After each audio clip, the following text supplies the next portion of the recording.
utinya invitation wagira ngo ni convocation baguhaye. Yubonye umuntu ufite mvitabati mu izina rya Yesu ntayime kubera iki ubuzima bwawe buraca amarenga. Witelefone te bakubona batura muntu yageze ariko ni wowe ubizi ko ubuzima bwawe buca amarenga buri kudedemanga. Sikuba mu buzima udashobora kugura bando ya 5 ku kwezi, reka ntiwayitinyuka 5 ku kwezi ntiwayitinyuka buca amarenga ugutegeka ko ntibishoboka. Gurisha na senkani birangira aho ngaho. Ubu ni se wanikirwa nabangaye ubuzima buca amarenga. Ugura bando z'ukwezi zigasha nta bantu 3 utanditse ntawe ukwandikira. Uri gupostinga ngure ko wabona bareba stat ntabo ntabagira nimero yawe. Ubuzima bwe buca amarenga. Ninde muyobozi mwabonye utagira icyangombwa ngaho bihuza are bihuze nikora base ninka kwa kuntu buri mu cyumba ati ngewe ndayubatse buretse gato gusimbuka buretse tworohare urayubatse no kubumba rukarakara ntabyo ushoboye ariko se uri he vayo ngubwira icyo tugiye kubwira Imana rasha kumugabo ngo nta make nta katagize tiwumva aguhizingana n'amatwi yawe. Nese imyaka mu maranye utaramugura n'isogi zirya cy5 urumva murenganya. Umunsi wamutunguye ukamuha kado agasangamo ko ntacyo azakwita amazina sona nyoko batavuze. Irya kwita mu gitondo si rya saa 4 saa 4 hari izina ni rya saa 6 ni rya saa 8 ni rya nijoro ni ryo mu rukerera haba hari buri munsi akubatiza izina ngo paka ngo nakunze ngo Valence ngo kwanu uteze ute Obama ntabwo yabyaye abahungu n'abahungu babaye. Itegeko mushaka kunyumvisha ngo umwana wa president kwa president namu ibyo mwabikuye biba mu verse biblique ni mwitangiriro ni mukubara ni mubarewi ni mu butumwa ni mu nzandiko bibahe mwabikuye ishobora bingahe.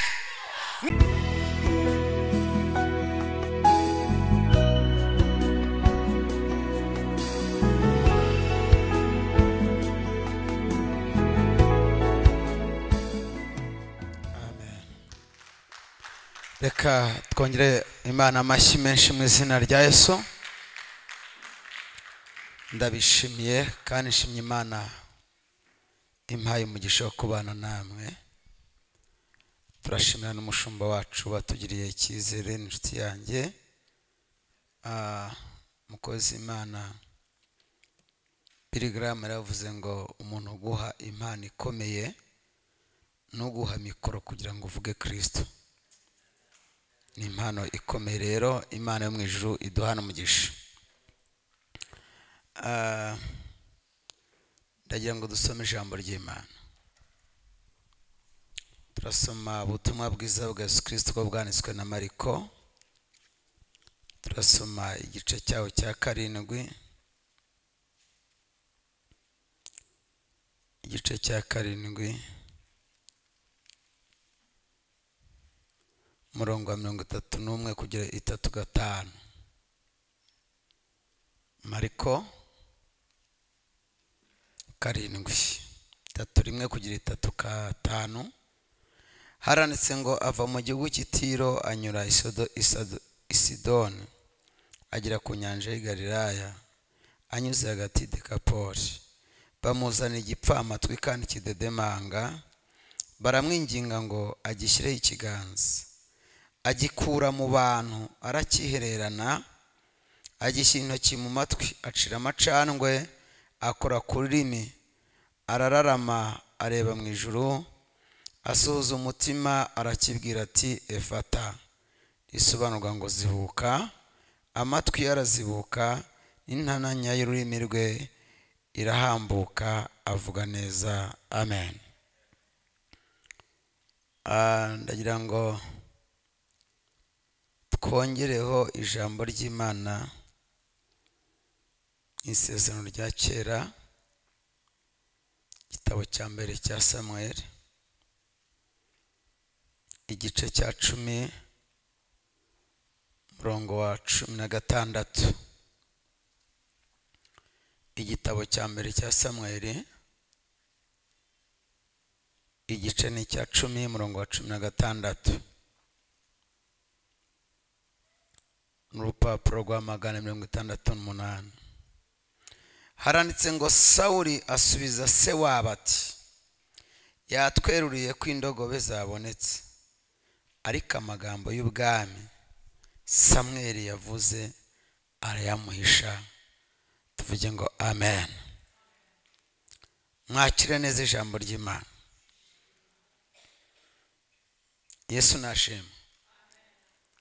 Ngo mu Bibiliya zanyu tuganire, koze Imana rugaba, Imana imumugisha. Yavuze Imana neza, Imana imumugisha. Nanezerewe, yavuze ibintu nkunda.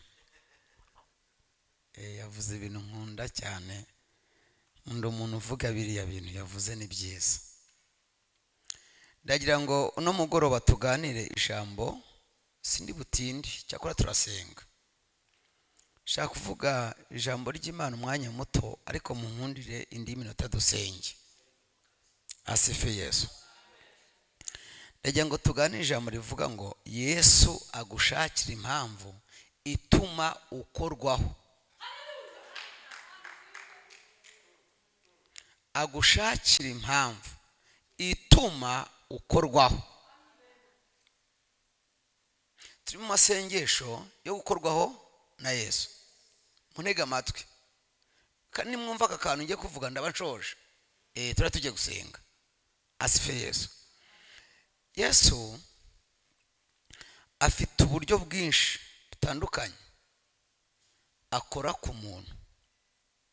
Icyambere, hari uburyo agukozaho ikiganza akagukoraho, ukabyumva ko agukozeho intoki. Afite n'ubundi buryo agukoraho ataje mutanahuye. Racyari tugende.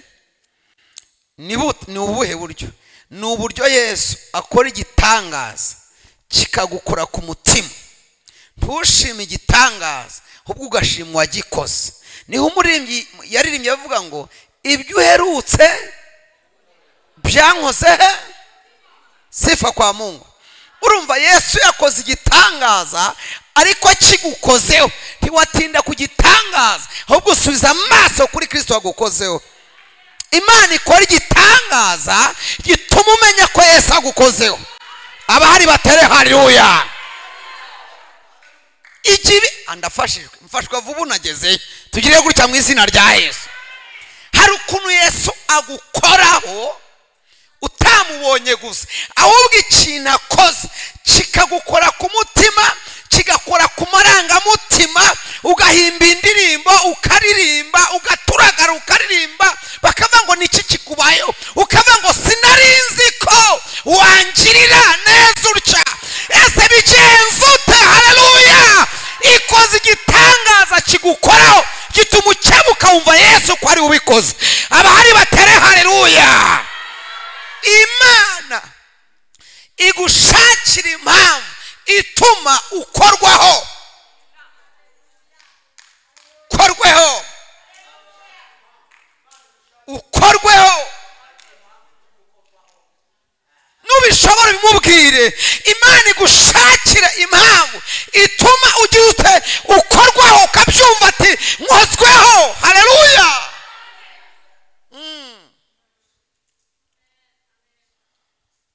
Kamabwire kari mudaya ngo ubusinde hafi gusenga. Yango ndatinda, ntabwo ninda. Ndi mu mwuka wo gusenga cyane kurenza kuvuga. Asifiwe Yesu. Reka mabwize ukuri, nimugundira ijambo Imana inyurije mu mwana wayo Rugaba, tugasenga utanyeganyeze, igitangaza kiraba.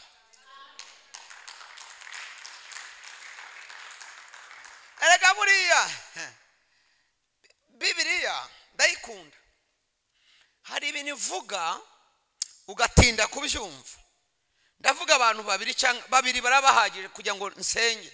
Kambibutse iki kintu cya mbere. Perano dusomye, reka merano dusomye. Ndaza kwimuka ariko maze durerano dusomye. Dusomye ngo ijambo yavuze ngo Yesu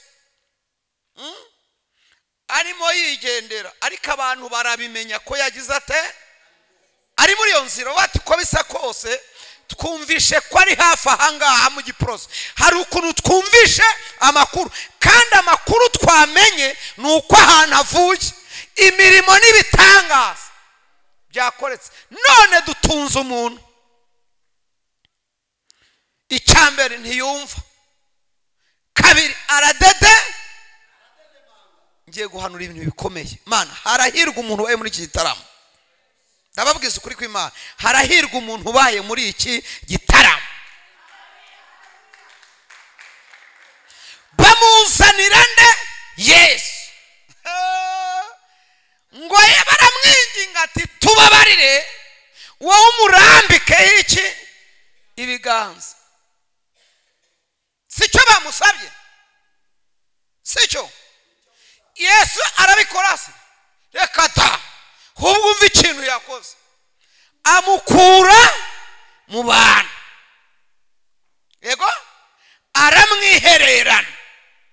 Bibutse ibi bintu uyu mugoroba sinza kugusabira igitangaza Yesu akora mu ruhame.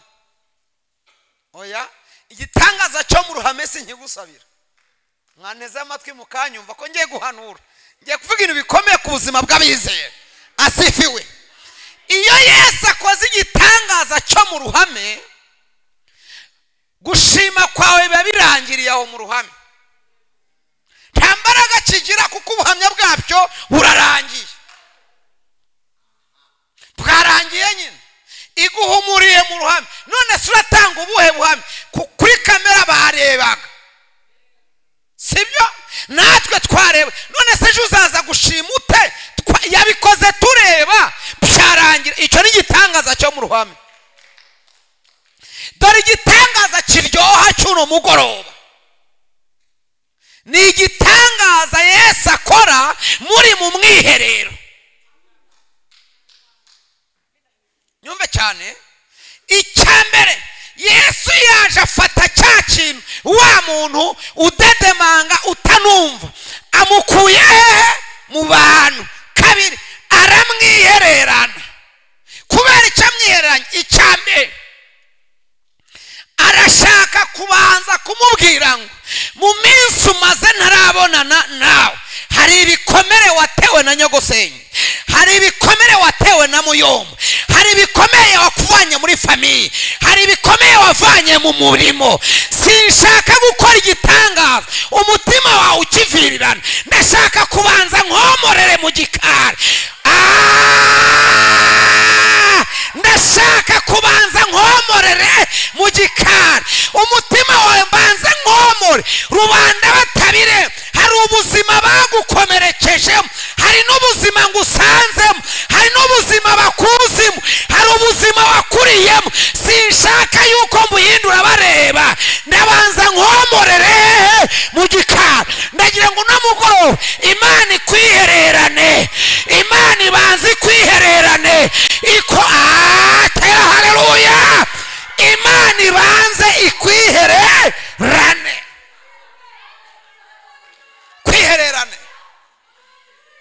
Kwihererane yo ibanze yomora ibikomere byose.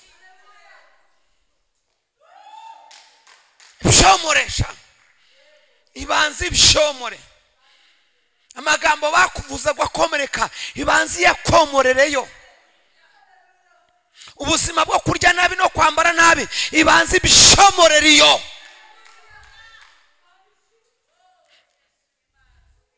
Urubwa bagusize ibanze rwomoreriyo.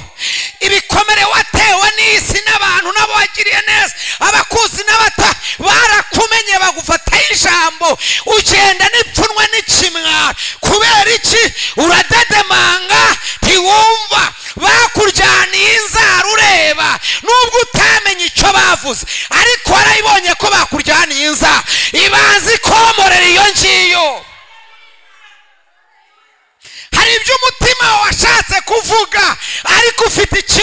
n'ubuzima budedemanga.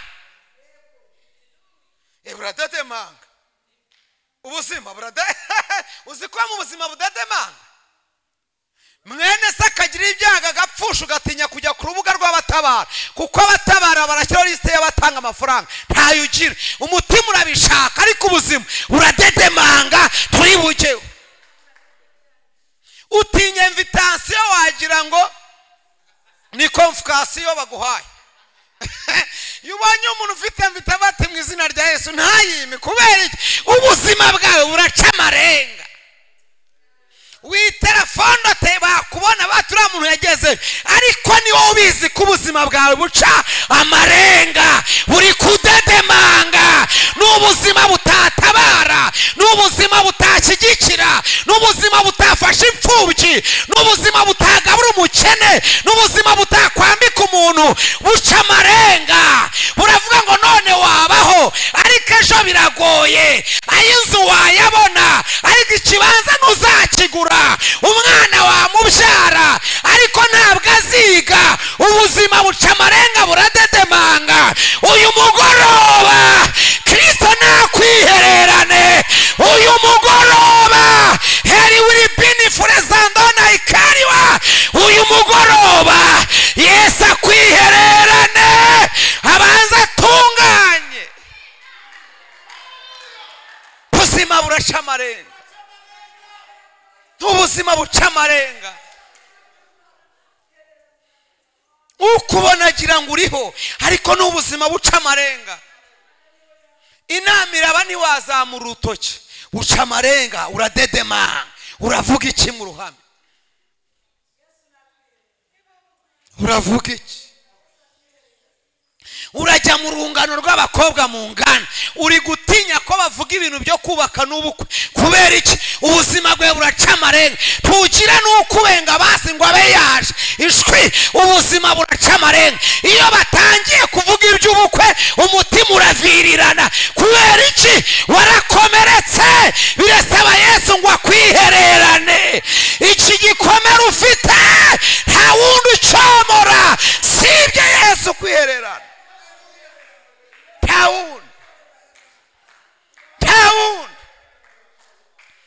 Taundi abamama baravuga ibyingo nziza ugatangira ukavirirana nubwo wambaye impeta nubwo uberwa ariko urugo rwawe rumeze nk'icyari cy'amahwa. Turyama ntiwoga ntiwicara aho wicara mu ntebe ukumva imisonga wiyorosa kuvurori ukagira ngo uryamye mu mahwa wambara inkweto ukagira ngo usanzemo amahwa. Ubuzima buraca amarenga biragusaba Yesu wenyine akwihererane kuri no tariki Yesu akwihererane atera haleluya akwihererana. Kwihererana ko muri bikome buraca amarenga. Ubuzima buca amarenga n'ubuzima butumva ntabwo bwumva. Iyo bavuze ibyiza ntubyumva bavuga supermarket nziza ntiwayumva amatwi yarazibye amatwi yawe yazibye kumva ibyiza. Icyakora iyo bavuze hepfa ngaha mu gaseremuko hepfa ahura humva kubera ariko bavuze ngo ahende bikunda amatwi yawe yarazibye ntabwo ajya yumva bazarishe ntibishoboka ntabwo yumva bazarishe reka da na reka ntibikunda yumva igitenge cya 45 naho ngaho amatwi yarasibye ntiyumva ibyiza. Birasaba Yesu ashire urutoke mu matwi amatwi yawe yumva ibyiza. Tibikunda tugera mu gihe cyo gusaba imodoka ukabatima wamanivatiri yeshatu yabihagije n'amatwi yapfuye shwi Barabasi no kwivuga ntiwabya no kubyandika nubwo wize ntiwayandika mu mwanya wo kuyisaba no kuyatura ntiwabivuga. Ayo matwi yarapfuye yumva imodoka nziza yarapfuye. Birasaba ko Kristo akwihererana agashira urutoki mu matwi ukazibuka amatwi. Ariko Mana ushimwe umuntu muri kunyumva haguruka tere haleluya akwihererana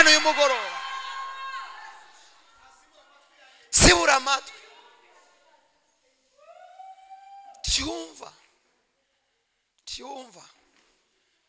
tuvuga kujyana abana mu bigo byiza, reka ayo matwi yawe ntabyumva, ntabwo yarazibye, ntabwo yumva ibyo,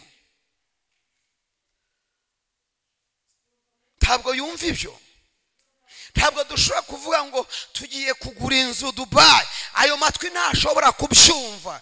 Byibuze omwe ugerageje kugira ngo azibuke nta kutagize, wenda ushobora kumva kugura inzu Rwamagana, ariko Dubai ntibikunda. kandi nabwo Rwamagana hepfo iyo ku buryo aho utuye ugira ku muhanda moto baguca 6, naho hafi ku muhanda ntibikunda. Amatwi yarazibye, ntabwo yumva ibyo,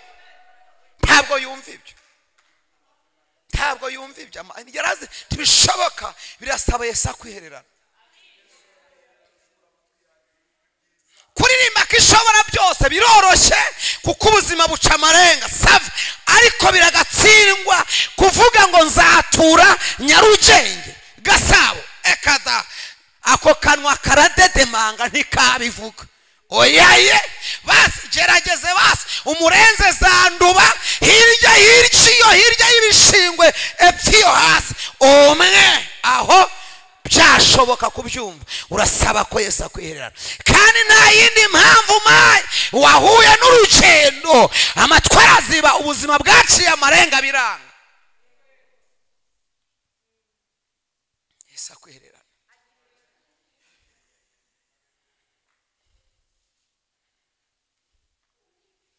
Kuba mu buzima udashobora kugura bando ya 5 ku kwezi, reka ntiwayitinyuka. 5 ku kwezi ntiwayitinyuka, buca amarenga ugutegeka ko ntibishoboka. Gurisha na senkani birangira aho ngaho. Ubu ni se wanikirwa na bangahe? Ubuzima buca amarenga. Ugura bando z'ukwezi zigashira nta bantu 3, utanditse ntawe ukwandikira. Uri gupostinga ngure ko wabona bareba stat, ntabo ntabagira nimero yawe. Ubuzima bwe buca amarenga.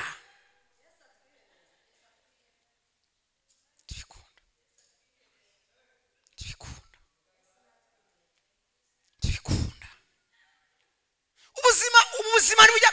Uzabaza witwa Zakariya, yari umutambi, ari umukiranutsi. Bireva ngo yari umukiranutsi n'umugore we atamba mu nzu y'Imana, ashimwa n'Imana n'aba. Ngo ariko igihe kimwe Yesu amurebye avuga ngo umve, umaze igihe usenga, umaze iminsi utamba, umaze iminsi unkorera, ariko ubuzima bwawe buradedemanga. Nta mwana ugira, ntiwagaragaza Imana. Nta mwana ugira, ntiwavuga mu bagabo. Baracyakwita Zakari, uzi kumara imyaka umaze bakikwita Chantal.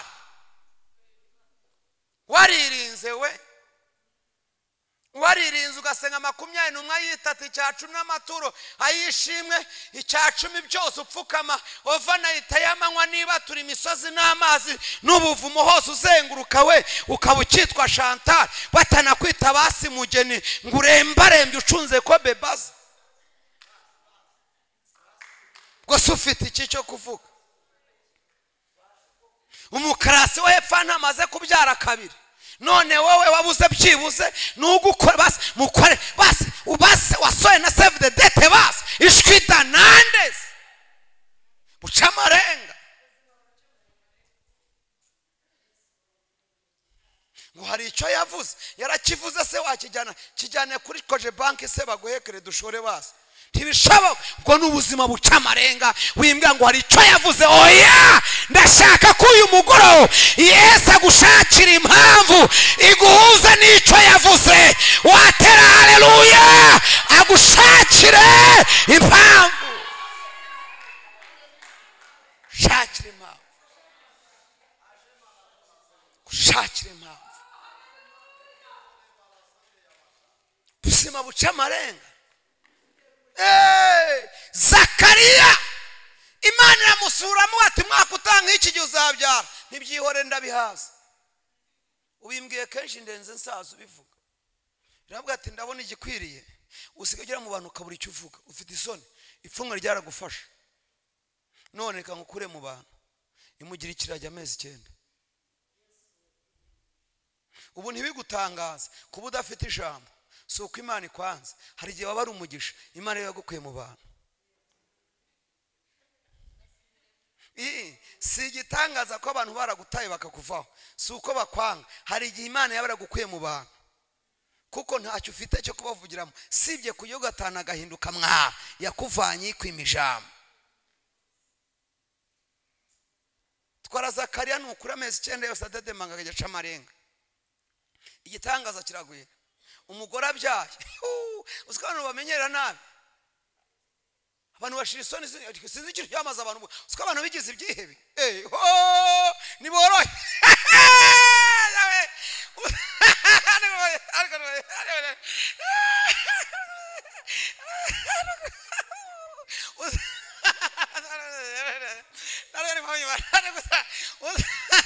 Uziko abantu bigize ibyihebe ntari.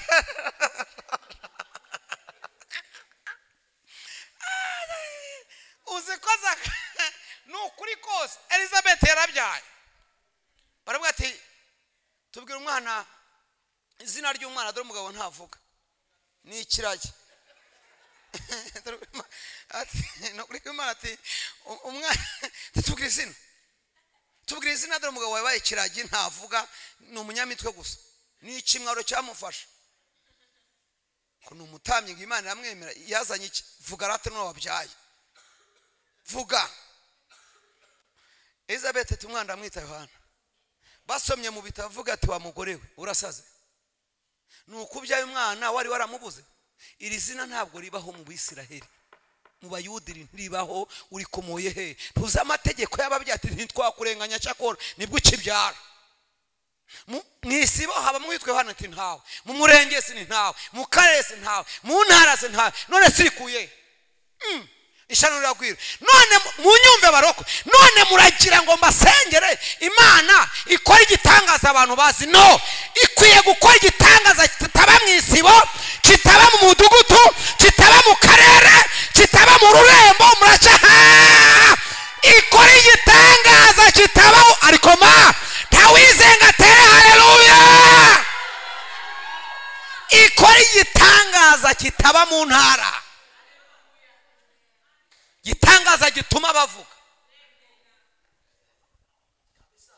Gwiguhe business se ni yanaka, none se ni gwa bisheri mu giproso ntabwo ari busheri zirenga 20. Bose igitangaza kirimo n'iki? Urabwira ngo nakoze busheri. Igitangaza bituma uzafata n'umwanya wo kukitubwira. Icyo si cyo byashize yose, icyo si cyo, icyo si cyo. Yazanye se yakoze n'igitangaza cyo kuzagicuruza amakoma, bagasa indwara zose bakavuga ati twasanze amatungo yose azarya ry'amakoma avuye kwa Marita azajya akira indwara. Isi ngombwa kuzagitangaza, ufite inka wese n'ihene n'intama azaza kugushaka. Ibyo se bizaguza. Ni igitangaza kidafite iki undi ukimenyere. Mubwire uwo muntu muri kumwe ngo nicyo gitangaza ngusabiye. Imana ikora igitangaza kitamenyerewe, igitangaza cy'inzaduka. Ivumbure urizenga utere haleluya. Isa n'igitangaza kitamenyerewe. Icyo nicyo kitamenyerewe, kitari cyo. Kuki mwamenyereye ko ubukwe bwose bugomba kubera muri sala? Kuki ibintu byose ni muri sala, ngo ibintu byose ni mu modoka? Icyo si ikibazo mufite. Kuki wumva utakora ubukwe bati ngewe nzashingirirwa i Kigali, nzakirirwa i Rubavu, kandi abazamerekeza indege ni ya saa 8 tujya Rubavu, saa 1 dushoje tukagaruka. Icyo kandi njye mufite ikibazo, sinzi ikintu ngege turaza gushwana namwe. Rero Imana izibura amatwi, ndashaka igitangaza kitamenyerewe mu izina ryande. Nyitaba uvuge ngo haleluya. Kitamenyerewe, kitamenyerewe.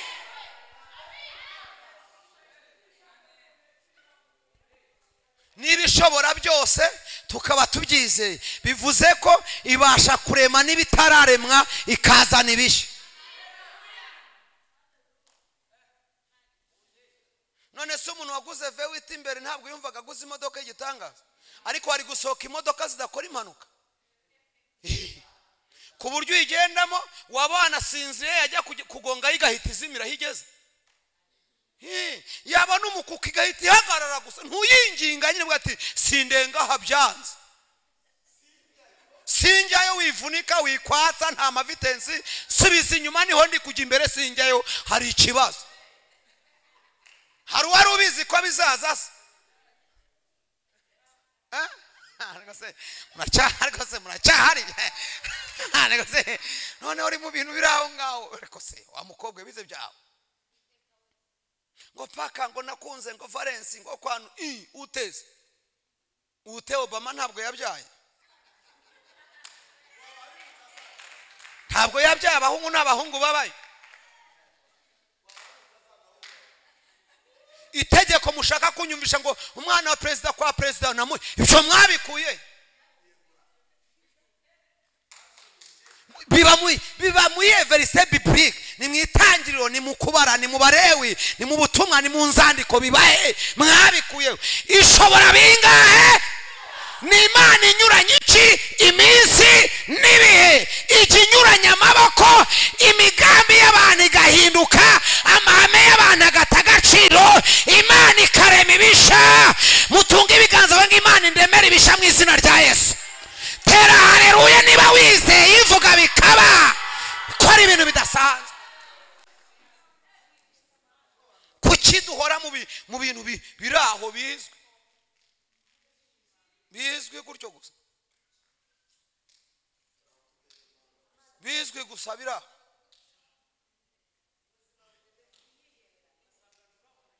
Biraho gusa tu ugasenga usaba ibintu utanazi nawe ibintu urimo. Wakutujega muri 21 uri gusaba ngo inzu hano hepfo Gasogi, sinzi ikibazo ufite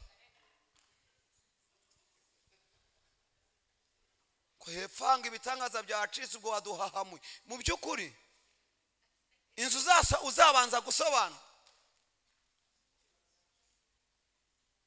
Wasabye base etage ya mbere muri Afrika kandi kabanyarugenge hagati ko nta uzakubaza ngo ni yande icyuzura ko tuzashakisha izina rya nyirayo. Urajya ngo nimwangu uzatubwira ngo reka n'ukuri kuyibona ari ndende muri Afrika tuzashakisha nyirayo, nibashaka nibazabyandikeho tuzamenya nyirayo, si ngombwa kubitubwira. Ariko ngo urashaka ngo ibintu ngo bizagusaba ujya kuri YouTube ngo reke mbabwire ngo yakoze, urumva utari kwihaka akazi ugire gusenga uteganye n'igihe cyo kuza gusobanura ibyo bintu byose. Agabanyije imirimo ko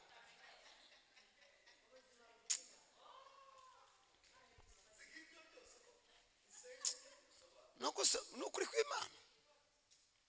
Nyamwebwe musenga inzara itabarya, ugiye kuribwa n'inzara usenga reka isi irarangiye.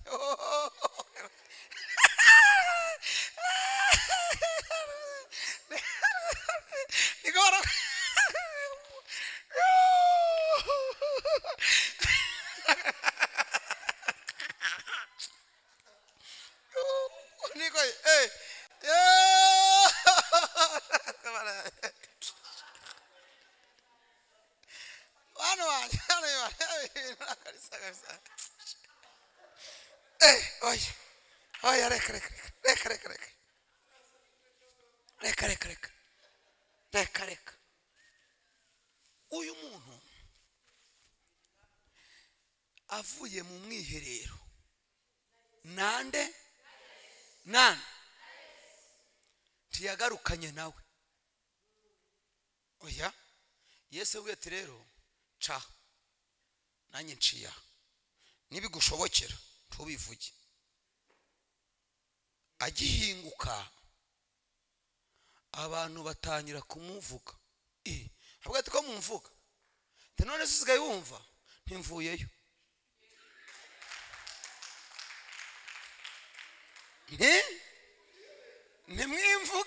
Mwimvuga mvuyeyo. None se yankuye muri mwe mutandora, mwabonaga mba mu ya 21 mujya ngo sininjije narindiyo mu mwiherero narindi hari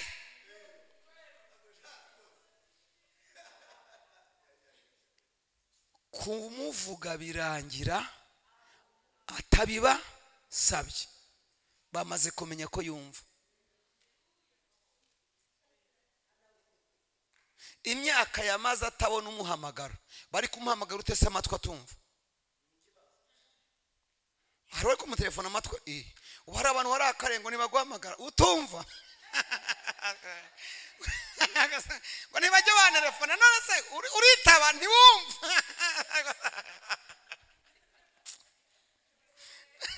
Ngo kuki ngo batabamamagara bandese.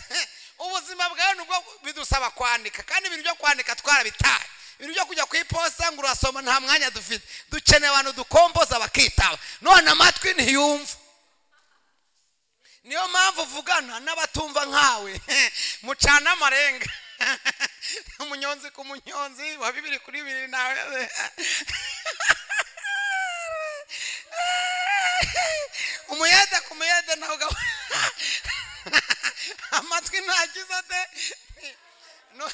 Uzarebe nuje kukurambagiza iyo yihanganye abakurusha ishuri imwe ngo yize ngo serayi ngo na amashuri ngo 8 undati nagaruke muri tronko ngo ntako ntagize.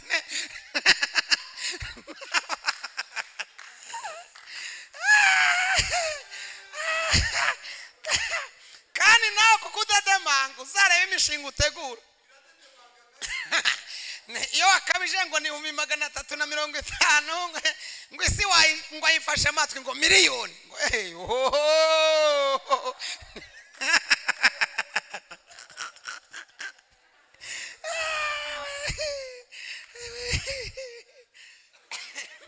Tiwumva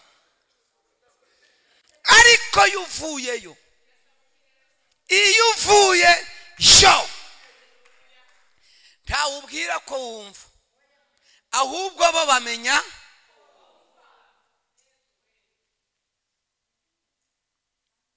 Kuko mukubitanira muri supermarket tiwabagaye nindahari amakuru ndi kwihuta ko ngushaka uzansha simpari, wampa nimero se yitwara, kandi nta mwanya ufite kwandika nimero, umuhaga karita tuze kukareba nagiye ukatse ukagenda. Ntibigombera kumubwira ngo uze kumpamagara, yamaze kumenya ko amatwi yazibutse aribwiriza.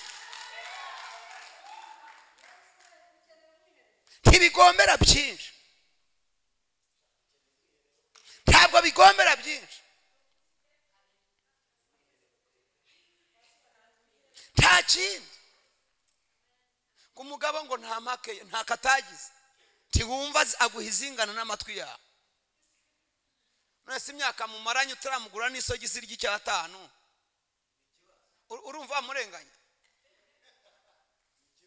Umunsi wamutunguye ukamuha kado agasangamo ko ntacyo, azakwita amazina so na nyoko batavuze. Irya kwita mu gitondo si rya saa 4 saa 4 hari izina n'irya saa 6 n'irya saa 8 n'irya nijoro n'iryo mu rukerera, haba hari buri munsi akubatiza izina. Kubera iki? Amatwi ari kumva nyine. Hejya murenganya abantu ngo nukuri kose burya ntako batagize.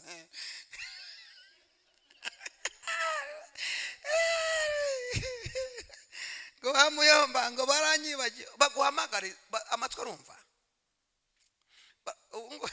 Ubari umuntu babwa ati ngo kora umushinga. Tumva wakora iki? Mbongo buriya ngurebye byagusaba ukwezi, kandi nabwo washaka abaterankunga bagufasha gutegura umushinga. Ubwo urumva mu by'ukuri amatwi arumva.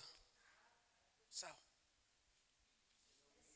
kamvuge kamwe dusenye tuvuge ngo amen. Ntabwo mvuga byinshi, nako babwe abantu benshi bagiye biherera, ariko mubwira ikindi hababwire nako Yosefu muramwibutse arota, sibyo? Reka mbe ngewe ndi umuhanuzi. Yosefu abe rugaba, muhagurutse kuri kamera muri itena mugete Imana iravuze ngo uzayobora umujyi wa Kigali Uwiteka nikavuze. nabihanura none kuri eshatu ku itariki 10 mukamenya yuko bamushimuse ari mu Egiputa afunze kandi azira icyaha gikomeye. Nakongera guhagarara imbere yanyu mwavuga tura n'umutubuzi mushumbi n'umugarura hanga tuzasohoka avuge ngo azayobora bamufunge atari no basi na mageragere ngo dusenga azavayo. Ibintu birahura. Shatse kuvuga iki? Ndagira ngo banzurebe ubuzima wicayemo n'ibintu Imana yavuze bihuza. Ni nko gutegera imodoka Nyabugogo imwe ijya Rusizi indi ijya Nyagatare mukabeshanya ngo tuze guhura mu Giporoso murahuriraye.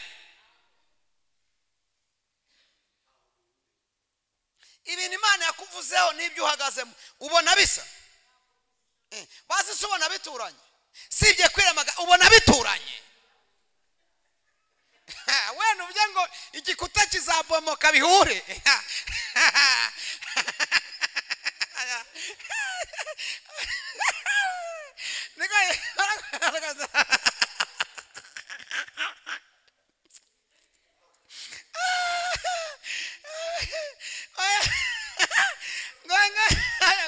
ngo urabikandagiramo biri he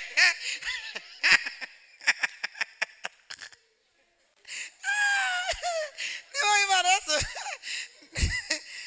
nta n'urukuyo niba harimo byibuza n'inyanja avuga ati zakama reka shwi bishoboka bihuza. Ngaho fata biku bishushanye tereka nshushanye zizabingezaho n'akazi ukora kuri kw'Imana Imana yavuze nta kazi wakora kaguhuza nabyo. Gose nakaye kazi ubona wakora ku bushobozi bwawe ubona kazatuma waketaje inzu y'ibyumba 3 kuyishyura byarakunaniye 120 urumva etaje uzayi bakabiciye kandi nta kutagize ayo utasenze na yasigese ngo tuyagufasha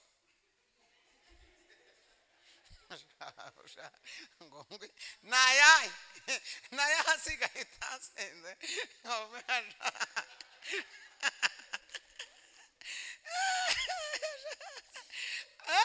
ari ruwaze ari ibintu Yosefu arewe ariko Yosefu numego ngo nzabayobora dore Yosefu mwobo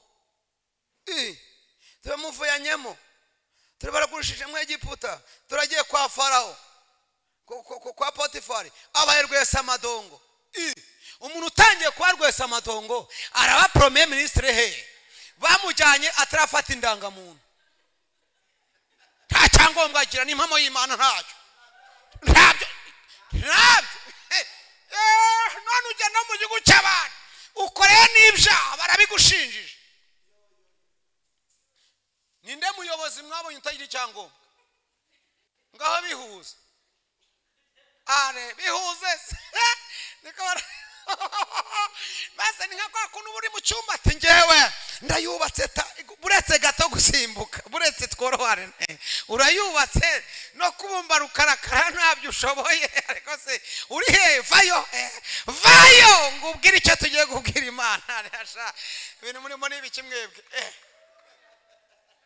shangwe iki muka Potifari abonye ka Josefu kamaze kurya ifiriti kari isamake kari inkoko imisaya itangiye guhombanuka hari ukuntu urya imiseke zagenda ivamo gakeya umutama kaza agasura karaza muka Potifari tuzihi nshingiye buryo cyo usigaye usa burya wasangira n'umwami kumbeheye vayo usangire n'umwami.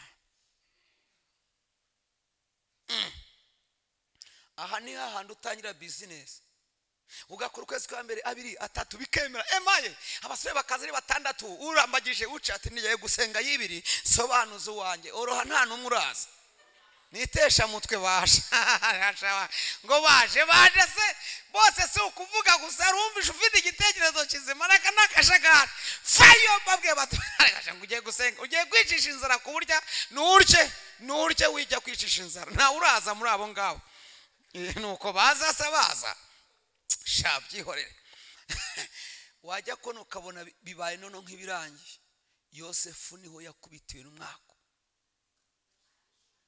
yaratangiye kurya avuga ati nzarunda duke ntone ku mwami nsubireyo, azansubizo n'inkura ndebe ko inzozi zagira ute zasohora.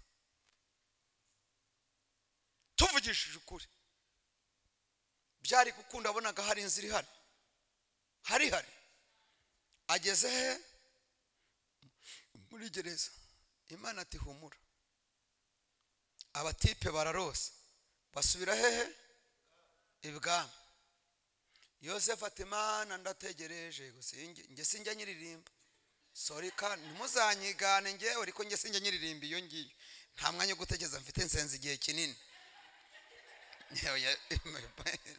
Mase nkwishinge niba ari gukiza nanjye ngo yakada sinjya nyitegereza ngewe ni mu ndimi mvuga ngo Mana ndi gusarura aho, iyo uzayihimba yo gusarura aho nzayibyina n'ukuri. Isarura nabyo gutegereza tegeza ejo bundi.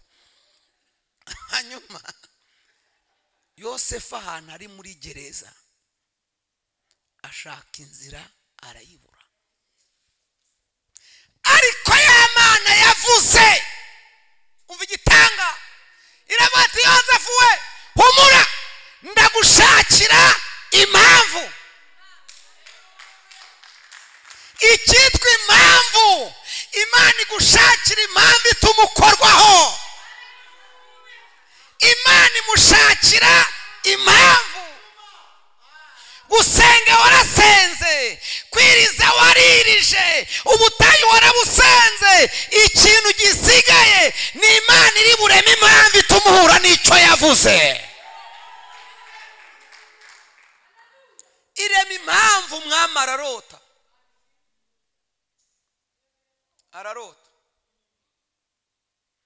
ararota pe. Umwami ati ko ndose ndagenza nte, hamagara abantu tibyanze, babandi wa undi warokotse bwati Nyagasani nje kukwibutsa icyaha nakoze. Nteko muri gereza hemwe agatipe karotora inzozi ntikitwa mukazana. Umva igitangaza cya mbere, muvuge ngo amen. Ni muvuge ngo ninyibabwire, mu nyinginga amabwira iki kintu n'ukuri kw'Imana kivuge.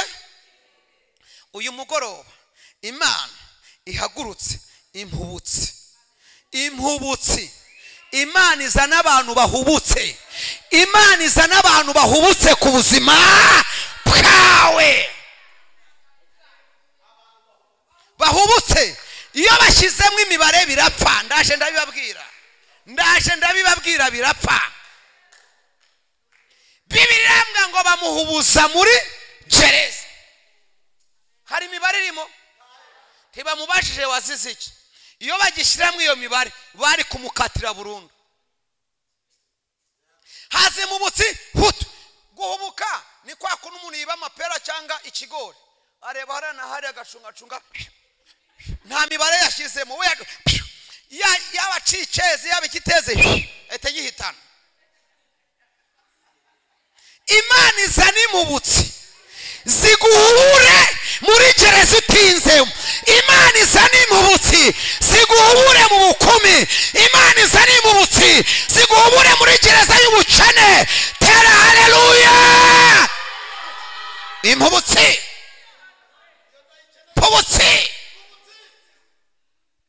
ku buryo iguha imfunguzo z'inzu n'ibyangombwa, mukajya kwa noteri, ubwenge bukagaruka nta burenganzira kibifiteho, kuko yashyizemo ibara akibuka buryo kiyamuvunnye, aravuga ati wite ntayo muhaye.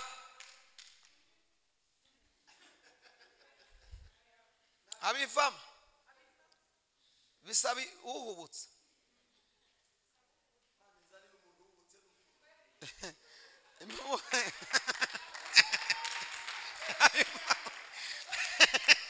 Aguha kontake ubwenge kazibuka ko nta yindi modoka asigaranye, uyimaranye icyumweru byarashoje byose. Bisaba impubutsi. Uwimibare ntibivamo. Naje mbibabwire dusenye, mwavuze ngo amen. Yosefu ageze imbere y'umwami asobanura inzozi aravanga inka 7 z'iminanu ni imyaka 7 y'inzara, inka 7 zibyibushye ni imyaka y'uburumbuke. None rero shaka umuntu unyumvire uzahunika imyaka 7 kugira ngo inzara nitera azarinda abaturage inzara. Umva ukuntu umuntu ahubuka, umwami arahubuka. Igihugu kizima habuzemo umuntu, habuzemo umugoronome uzi iby'ubuhinzi, habuzemo umuntu wize ekonomi.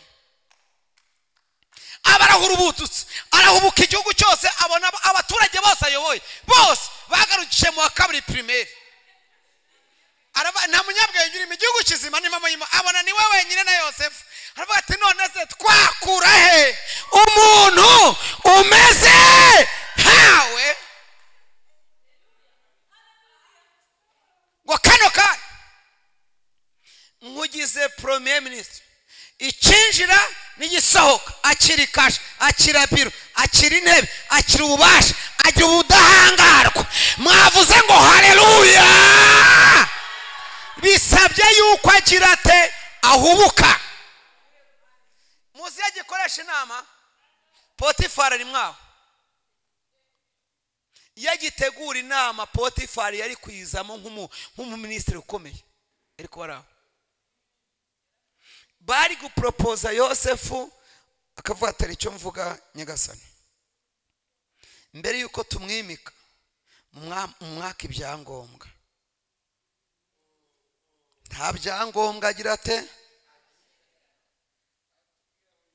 yize he, ese avuka he, ise ninde, se wabo ninde, ntibipfuye. Kabiri, ntinyagasani uyu nubwo bamuvanye muri gereza yari umuyayi wanjye, uwatinyutse kurira uburiri bwanjye ndi ministre ari rwese amadongo, numugira premier ministre ntazasubira hasi, azurira umugore wawe kuko uramuzamuye mu rwego rwo gukora ibyaha.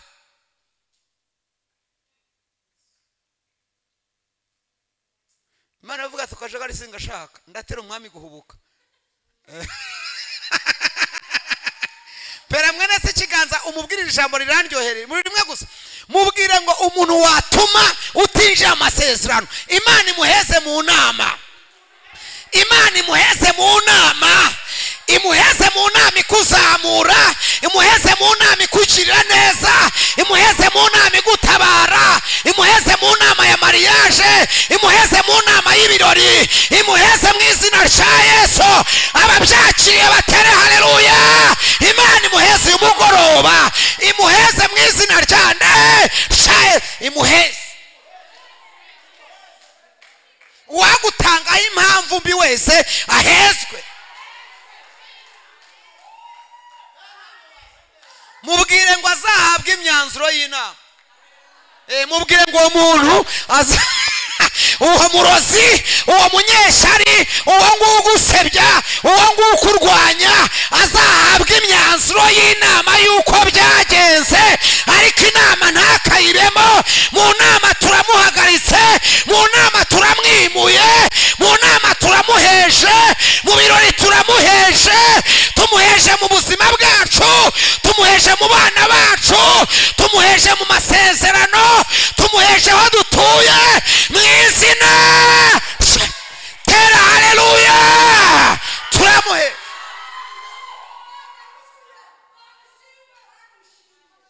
turamuheje, turamuheje mu buzima.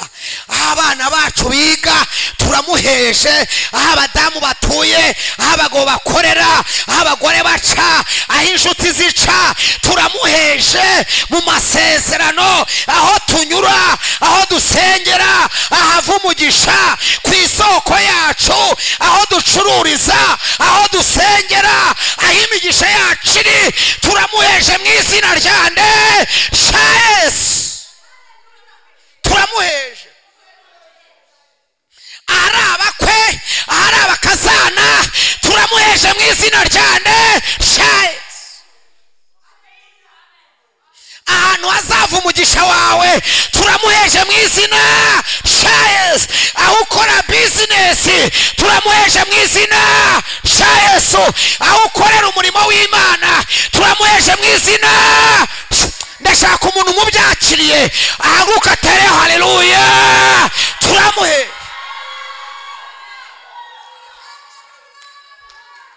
turamuheje turamuheje turamuheje duhagaze imbere y'Imana ishobora byose. uwatuma uku kwezi tudatabarwa turamuheje mu izina rya. uwatuma amatwi yacu yumva inkuru mbi turamuheje mu izina rya Yesu. uwatubihiriza gakondo turamuheje mu izina rya Yesu. twese ngo amen.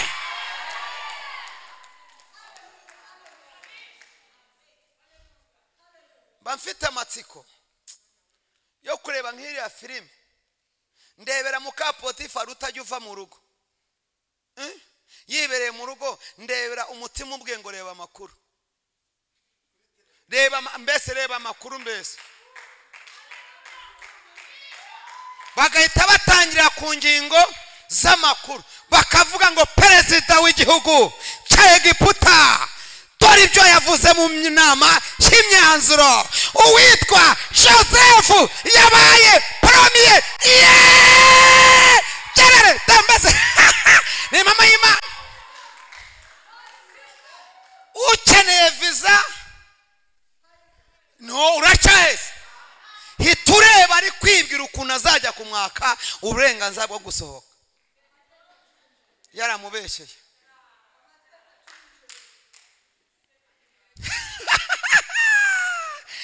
reba Potifari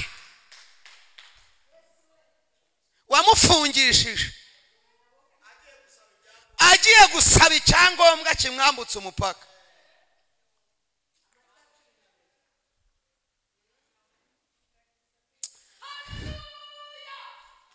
uyu mugore Imana igushakira impamvu.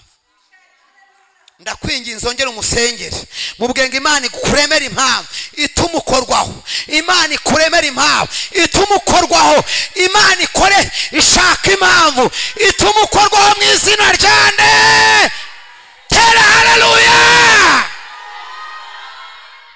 mureke dusenga ibi nzabivuga ngarutse. muhaguruke dusenga ibi nzabibabwira ngarutse. nzababwira indi ngarutse. muhaguruke dusenge. hoya reka nekute mureke dusenga iminota isigaye. oya nzabivuga ngarutse. nzarikomeza mbabwire.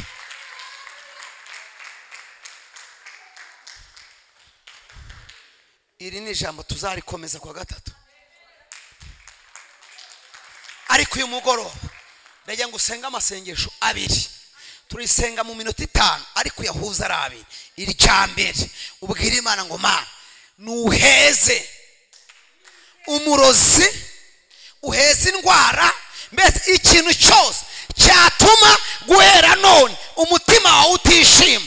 ndashaka ko tugiheza kikazajya kimenyeshwa imyanzuro. kiba umuntu cyangwa ikintu kimenyeshwa imyanzuro y'inama mu izina rya nde cya. icyo nicyo nsengera. icya kabiri mushumba ni ugisengera adusengera isengesho rivuga ngo Mana turemera impamvu ituma dukorwaho. impamvu ituma ukorwaho ku buryo urimba ngo sinarinzi ko wangira neza ukayirimba nawe bati ibi bintu bibaye ute. ikora impamvu ituma ukorwaho. uririmbe ngo ahara marina, mbese ikuremera iki impamvu ituma ukorwaho mu izina rya nde cyayo. dusenga isengesho ryo guheza.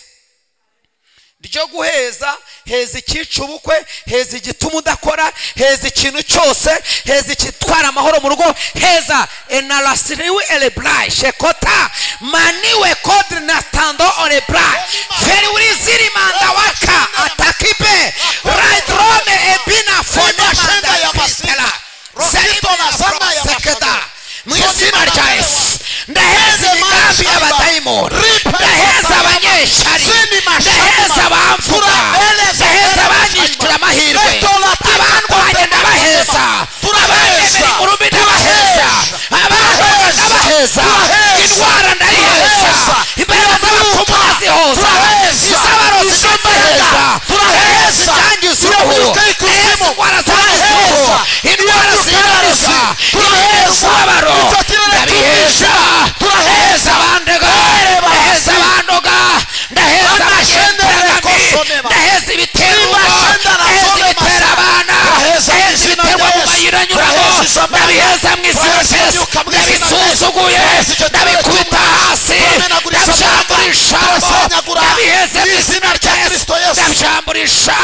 ijambo alapela zote masha ndaguhesha ripe koshanda ya mare ndaguhesha ripa ya jonda lazala lela solema rabe shanda la soya peno wangila rabi sala kateleba shadogene ma repa isande masha preflostra rekoto lezo sende mandewa angle angle ripi kotole masande edoke kosha profaizan rape ya satala riba shenda la mainde masi kodestif prahez shala prahez mehedi ofas prahez prahez yo prahez yo myuka prahez yo kirere izo nzandiko iyo mitima mibiri ndayiheza mu izina rya Yesu ndayiheza mu izina rya Yesu ndaheza indwara ndaheza ibibazo ndaheza umubabaro ndaheza intege ndategeka mpagaze imbere y'Imana mu izina rya Yesu wambaraga we ndaguheza turaheza turaheza icyo kirere kiturwanya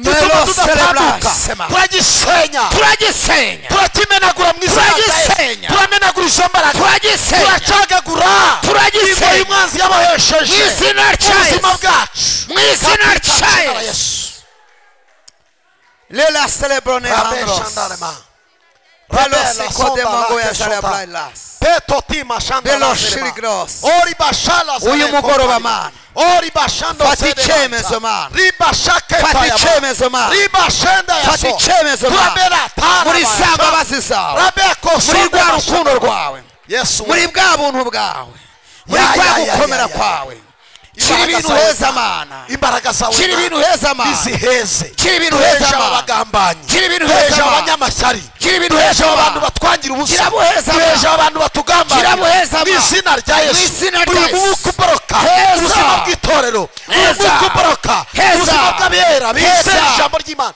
dukubisasi iyo myuka irwanya ingo zacu irwanya abana bacu irwanya ubuzima bwacu twayiheje mu izina rya Yesu twayiheje mu izina rya Yesu mu izina rya Yesu mu bana bacu mu miryango mu mihamagaro taka dayimoni urakoze mwuka we shimwa Yesu kukoze iby'imbaraga mu izina ryiza rya Yesu Kristo amen kari umushumba reka dukomere mukozi w'Imana amashyi n'ijambo ry'Imana amashyi tugiye gusengera ikindi kintu kimwe Imana idushakira iki impamvu ituma dukorwaho haguruka ku maguru yawe haguruka